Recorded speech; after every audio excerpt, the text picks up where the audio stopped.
ಈಗ ಪಂಚ ಉಪಚಾರದಲ್ಲಿಯೂ ಪಂಚರೂಪಗಳಿಗೂ ಪಂಚಭೂತಗಳಿಗೂ ಒಂದು ಸಂಬಂಧ ಇದೆ. ಮತ್ತೆ ಅಷ್ಟಮೂರ್ತಿಯ ಬಗ್ಗೆ ಮಾತಾಡಿದೆ. ಪಂಚಭೂತಗಳು ನಮ್ಮ ದೇಹದಲ್ಲಿ ಇರ್ಲಿಕ್ಕೆ ಹೋಗಿ ಪಂಚಭೂತಗಳ ಚಿಂತನೆ ಹೇಗೆ ಉಂಟು ಹೇಳಲಿಕ್ಕೆ ಪಂಚರೂಪಗಳು ಪಂಚಪಂಚಾತ್ಮಕವಾಗಿ ಇನ್ನೊಂದು ಸತ್ಯದಲ್ಲಿ ವಿಶೇಷವಾಗಿ ತರ್ತೇನೆ. ಇಲ್ಲಿ ತ್ರಿಲೋಚನಾನಿ ಸರ್ವಾಣಿ ವಾಮದೇವಂ ತ್ರಿಲೋಚನ.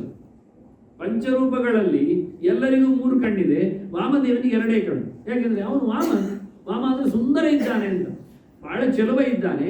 ಅವನು ಚೆಲುವ ಇರ್ಲಿಕ್ಕೆ ಹೋಗಿ ಏನಾಗಿದೆ, ಅವನಿಗೆ 3 ಕಣ್ಣಾಗಿದ್ರೆ ಒಂಥರ ವಿಕಾರ ಕಾಣ್ತದೆ ಹೇಳಿ 2 ಕಣ್ಣು ಅಂತ ಬಿಟ್ಟಿದ್ದಾನೆ. ಈಗ ಈ 2 ಕಣ್ಣಿನ ವ್ಯಕ್ತಿಯವನು ತ್ರಿಲೋಚನಾನಿ. ಸದ್ಯೋಜಾತಂ ಮಹಿಪ್ರೋಕ್ತ, ಅಲ್ಲಿ ಯಾವುದು ಎನ್ನುವ ಬಗ್ಗೆ ಮಾತಿದೆ. ಅದರಲ್ಲಿ ಸದ್ಯೋಜಾತ ಎನ್ನುವ ನೆಲ ಇದ್ದಾನೆ, ಮಣ್ಣು ಇದ್ದಾನೆ. ವಾಮದೇವಂ ತಥಾ ಜಲಂ, ವಾಮದೇವನು ನೀರು ಇದ್ದಾನೆ. ತೇಜಸ್ತು ಅಘೋರಂ ವಿದ್ಯಾತ್ತಂ, ಅಘೋರ ಅವನು ಬೆಂಕಿಯಾಗಿದ್ದಾನೆ. ವಾಯು ತತ್ಪುರುಷಂ ಮತಂ, ವಾಯು ಯಾವುದು ಕೇಳಿದೆ ತತ್ಪುರುಷ. ಈಶಾನೈತ ತಥಾಕಾಶಂ, ಈಶಾನ ಅವನ ಆಕಾಶ.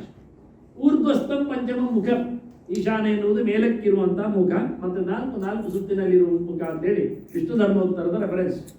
ಇವರನ್ನು ಎಲ್ಲಿ ನೋಡ್ಲಿಕ್ಕೆ ಕೇಳಿದರೆ ಹೃದಯ ಅಘೋರ ಉಮಾನ್ ವಕ್ತ್ರೆ ಮೂರ್ಧೀಶಾನ ತಥೈವ ಚ ಸದ್ಯಸ್ತು ಪಾದಯೋ ಗುಹ್ಯೇ ವಾಮದೇವ ಕ್ರಮಾತ್ ಭವೇತ್. ಇದು ಲಕ್ಷಣ ಸಂಹಿತೆ ಮಾತು.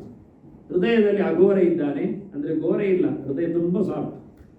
ಉಮಾನ್ ವಕ್ತ್ರೆ ಪುರುಷ ಮೋರೆಯಲ್ಲಿದ್ದಾನೆ, ಅಂದ್ರೆ ಒಳ್ಳೆ ತೇಜಸ್ಸು. ಮೂರ್ಧೀಶಾನ ಕಮಾಂಡಿಂಗ್ ಮಾಡತಕ್ಕವನು ಈಶಾನ ಮೇಲೆ ತಲೆಯಲ್ಲಿದ್ದಾನೆ. ಸದ್ಯಸ್ತು ಪಾದಯೋ, ಸದ್ಯೋಜಾತ ನೆಲ ಆದ್ರಿಂದ ಅವನು ಕಾಲಿನಲ್ಲಿದ್ದಾನೆ. ಗುಹ್ಯೇ ವಾಮದೇವ, ನಡುವಿನಲ್ಲಿ ಪ್ರಜಾ ಸಂಪತ್ತು ಕೊಡುವ ಶಿವ ಅವನು ವಾಮದೇವನಾಗಿ ಚೆಲುವನಾಗಿ ಇದ್ದಾನೆ. ಹೀಗೆ ಪಂಚರೂಪಗಳು ಎಲ್ಲಿವೆ, ಇವರು ಹೇಗಿದ್ದಾರೆ ಎನ್ನುವುದೊಂದು ಆಯುಧ ಲಕ್ಷಣ, ಸ್ವಲ್ಪ ವಿಶೇಷ. ಇದು ಸಮರಾಂಗಣ ಸೂತ್ರಧಾರದಿಂದ ನಾನು ಇಕ್ಕಿದ್ದು. ವೇದಾಕ್ಷವರಾಭಯ, ಇದು ಮೊದಲಿನವನ ಲಕ್ಷಣ, ಸತ್ಯ ಲಕ್ಷಣ. ವೇದ ಕೈಯಲ್ಲಿ ಪುಸ್ತಕ ಹಿಡಿದಿದ್ದಾನೆ, ಅಕ್ಷಮಾಲೆ ಹಿಡಿದಿದ್ದಾನೆ, ವರಾಭಯ ಹಿಡಿದಿದ್ದಾನೆ, 4 ಕೈಯವ. ವರಾಭಯ ಅಕ್ಷ ಟಂಕ, ಅದು 2ನೆಯವ ವಾಮದೇವ. ವರಾಭಯ ಕಾಮನ್ ಆಗಿದೆ. ಆಗ ಅಕ್ಷಮಾಲೆ ಉಂಟಲ್ಲಿ, ಅವನಲ್ಲಿ ಬದಲಾಗಿದೆ ಟಂಕ. ವೇದದ ಬದಲಿಗೆ ಆಯುಧ ಹಿಡಿದಿದ್ದಾನೆ. ಟಂಕ ಅಂದ್ರೆ ಕೆತ್ತುವಂಥದ್ದು. ಶಿಲ್ಪಿಯ ಕೈಯಲ್ಲಿ ಇರುವ ಸುತ್ತೆಯ ಬದಲಿಗೆ ಇನ್ನೊಂದು ಉಂಟಲ್ಲ, ಅದು ಟಂಕ. ಹೀಗಿಟ್ಕೊಳ್ತಾನೆ ಅವನು. ಕಬ್ಬಿಣದ ಒಂದು ತುಂಡು ಕೆತ್ತಲಿಕ್ಕೆ ಬೇಕಾದಾಗ ಕೈಯಲ್ಲಿ ಹಿಡ್ಕೊಂಡು ಹೊಡಿತಾನೆ. ಇದಕ್ಕೆ ಟಂಕ ಅಂತ ಹೆಸರು. ಕುಟಾರ, ವೇದ, ಅಂಕುಶ, ಪಾಶ, ಶೂಲ, ಕಪಾಲ, ಡಕ್ಕೆ, ಅಕ್ಷ, 8 ಕೈಯವನು 3ನೆಯವ ಅಘೋರ. ಅವನು 8 ಕೈ ಇದೆ. ಕುಟಾರ ಅಂದ್ರೆ ಕೊಡಲಿ ಇದ್ದಾಗೆ, ವೇದ, ಅಂಕುಶ, ಪಾಶ, ಶೂಲ, ಕಪಾಲ, ಕಪಾಲ ಅಂದ್ರೆ ತಲೆಬುರುಡೆ, ಡಕ್ಕೆ ಬುಡುಬುಡಿ, ಇದು ಡಮರು, ಆನಂತರ ಅಕ್ಷಮಾಲೆ. ಇದಿಷ್ಟು ಅವನಿಗೆ ಬರ್ತದೆ, 8 ಕೈಯವ. ಮುಂದಿನವ 4ನೆಯವ ತತ್ಪುರುಷ ಇದ್ದಾನೆ. ಅವನು ವಿದ್ಯಾ, ವರ, ಅಭೀತಿ, ಕುಟಾರ, ಅವನು 4 ಕೈಯವ. ಪುಸ್ತಕ ಇಟ್ಕೊಂಡಿದ್ದಾನೆ, ವರಾಭಯ ಉಂಟು, ಮತ್ತೊಂದು ಕೊಡಲಿ ಉಂಟು. 5ನೆಯವ ಈಶಾನ, ಅವನಿಗೆ 10 ಕೈ. ವೇದ, ಅಭಯ, ಇಷ್ಟ, ಅಂಕುಶ, ಪಾಶ, ಟಂಕ, ಕಪಾಲ, ಡಕ್ಕ, ಅಕ್ಷ, ಶೂಲ. ವೇದ ಅರ್ಥ ಆಯಿತು, ಅಭಯ. ಇಷ್ಟ ಅಂದ್ರೆ ವರ, ಅಂಕುಶ, ಪಾಶ, ಟಂಕ ಹೇಳಿ ಆಯಿತು, ಕಪಾಲ, ಡಕ್ಕ, ಅಕ್ಷ, ಶೂಲ. ಬಹಳ ಅದ್ಭುತವಾದ ಪಂಚರೂಪ. ಅಂದ್ರೆ ಈ ಪ್ರಕಾರವಾಗಿ ಡ್ರೆಸ್ ಮಾಡುವುದು ಬಹಳ ಕಷ್ಟ ಇದೆ. ಒಳಗೆ ಮಾಡಿಕೊಳ್ಳಿಕ್ಕೆ ಆಗಲಿಲ್ಲ ನನಗೆ, ಅವರು ಸಿಗುವುದಿಲ್ಲ ಪಕ್ಕಕ್ಕೆ. ಆದರೆ ಮಾಡಿಸಬೇಕಾಗುತ್ತೆ, ಆದರೆ ಆಗಲಿಲ್ಲ. ಆದರೂ ಉಂಟು, ಕೊಟ್ಟಿದ್ದೇನೆ. ಇಲ್ಲಿ ಕೊನೆಯ ವಿಷಯವನ್ನು ಹಾಕಿದ್ದೇನೆ. ಸಮರಾಂಗಣ ಸೂತ್ರಧಾರದ ಇನ್ನೊಂದು ವಿಷಯ, ಅದು ದ್ವಿಭುಜೋ ರಾಜಧಾನ್ಯ ಅಂತೂ ಪಟ್ಟಣೇಶ ಚತುರ್ಭುಜ. ಕೆಲವು ಕೈಗಳ ಬಗ್ಗೆ ಮಾತಾಡಿದ್ರಿಂದ ರಾಜಧಾನಿಯಲ್ಲಿ 2 ಕೈಯ ಶಿವನ ಪ್ರತಿಮೆ ಇಡಬೇಕು. ಮೊದಲ ದಿವಸ ಹೇಳಿದ್ದೆ ನಾನು, ಪ್ರತಿಮೆಯನ್ನು ಪೂಜೆ ಮಾಡಬಹುದು, ಲಿಂಗವನ್ನು ಪೂಜೆ ಮಾಡಬಹುದು. ಪ್ರತಿಮೆ ಮಾಡುವುದಾದ್ರೆ ರಾಜಧಾನಿಯಲ್ಲಿ ಆದರೆ 2 ಕೈಯವ ಸಾಕು. ಶೂಲ ಹಿಡೀಲಿ, ಅಭಯ ಹಿಡೀಲಿ, ಸಾಕು. ಶಿವ ಅಂತ ಗೊತ್ತಾಗಲಿಕ್ಕೆ ಶೂಲ ಬೇಕು. 3 ಗುಣಗಳ ರೆಪ್ರೆಸೆಂಟೇಟಿವ್ ಅದು, ಸತ್ವರಜಸ್ಸು ತಮಸ್ಸು ಅಂತ. ಅವನು ತಮೋ ಗುಣದಿಂದ ಪಂಚಭೂತವನ್ನು ಸೃಷ್ಟಿ ಮಾಡಿದವ, ರಜೋಗುಣದಿಂದ 10 ದೇವತೆಗಳನ್ನು, ಇಂದ್ರಿಯಗಳನ್ನು ಸೃಷ್ಟಿ ಮಾಡಿದವ, ಸಾತ್ವಿಕವಾಗಿ ದೇವತೆಗಳನ್ನು ಮತ್ತೆ ಮನಸ್ಸನ್ನು ತಂದವ.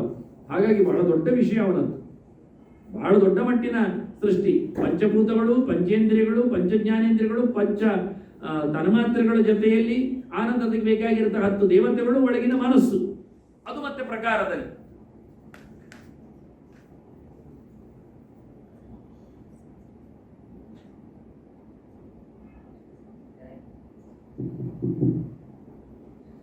ಹೀಗೆ ಅಂದ್ರೆ ಅಷ್ಟು ಸೂಕ್ಷ್ಮ.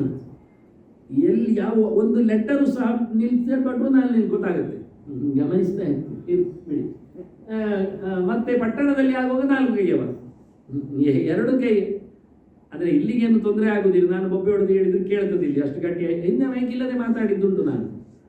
ಆದರೆ ಹೊರಗೆ ಕೂತವರೆಲ್ಲ ಕೆಲವೊಮ್ಮೆ ಡೈರೆಕ್ಟ್ ಫೋನ್ ಮಾಡ್ತಾರೆ, ಕೇಳ್ತಾ ಇಲ್ಲ, ವಾಸಲ್ಲಿ ಆಗಿದೆ, ಮ್ಯೂಟಲ್ಲಿ ಕೊಟ್ಟಿದ್ದೀರಿ ಅಂತ ಕೊಡ್ತಾ ಇರ್ತಾರೆ ಅವರು ಕೆಲವೊಮ್ಮೆ.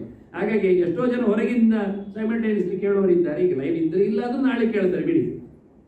ಪಟ್ಟಣ ಚತುರ್ಭುಜ, ಪಟ್ಟಣದಲ್ಲಿ ಇಡುವುದಾದ್ರೆ 4 ಕೈಯವನನ್ನು ಇಡಲಿಕ್ಕೆ. ಅದು ಹಾಗೆ ಹೇಳಿದಾಗೆ ಮೃಗವನ್ನು ಬಿಟ್ಟುಕೊಂಡು ಅಥವಾ ವರಾಭಯದಲ್ಲಿ ವೇದಾಂಕುಶ ತಂದು ಏನಾದರೂ ಅಂತೂ ಸಾಮಾನ್ಯವಾಗಿ 2 ಕೈಯವ ಸಾಕು, 4 ಕೈಯವ ಓವರ್, ಅದರ ಆಚೆಗೆ ಬೇಡ. ಬೇಕಾದ್ರೆ ಎಲ್ಲಿದ್ದಾರೆ ಕೇಳಿ. ಕರ್ತವ್ಯ 20 ಭುಜ ಸ್ಮಶಾನ ಅರಣ್ಯ ಮಧ್ಯಗ.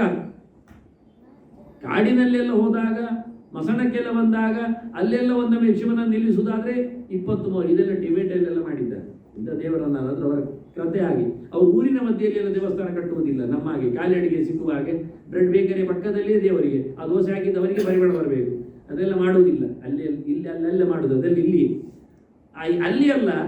ದೇವಸ್ಥಾನಕ್ಕೆ ಅಲ್ಲಿ ಒಂದು ಬೇರೆ ಬೇಕಾದವರು ಬರಲಿಕ್ಕೆ, ಇಲ್ಲಿ ಕಾಲಡಿಗೆ ಸಿಗುವ ಹಾಗೆಲ್ಲ ಇಲ್ಲೇ ಇಲ್ಲ. ಅದಾದ್ರೆ ಗುಂಗಿನಲ್ಲಿ ಇದು ಸಂತೆ ಹೋಗುವಾಗ ಒಂದು ಹೋಗಿ ಬರುವ, ಆ ಚಿಲ್ಲರೆ ಹೊಡೆದದ್ದು ಹಾಕಿ ಹೋಗುವ, ಅದೆಲ್ಲ ಇಲ್ಲೇ ಇಲ್ಲ, ಅಲ್ಲೆಲ್ಲ ಇದ್ದದ್ದು. ಹಾಗಾಗಿ ಸ್ಮಶಾನ ಅರಣ್ಯಗಳಲ್ಲಿ 20 ಕೈಯವರೆಗೆ ಹೋಗ್ಲಿ. 10ರವರೆಗೆ ಸಾಕಾಯ್ತು ನಮಗೆ ಹೇಳಿ, 20 ಕೈಗೆ ಹೋಗಿಬಿಟ್ಟಿದ್ದಾರೆ. ಭಾರಿ ಜೋರಿದ್ದಾರೆ. ರುದ್ರ ಬೇಕಾ? ನನ್ನ ಹತ್ರ ಬೇಕಾದಷ್ಟು ಶಿವ ಇದ್ದಾನೆ, ಅದು ಬಿಡಿ. ನೆಕ್ಸ್ಟ್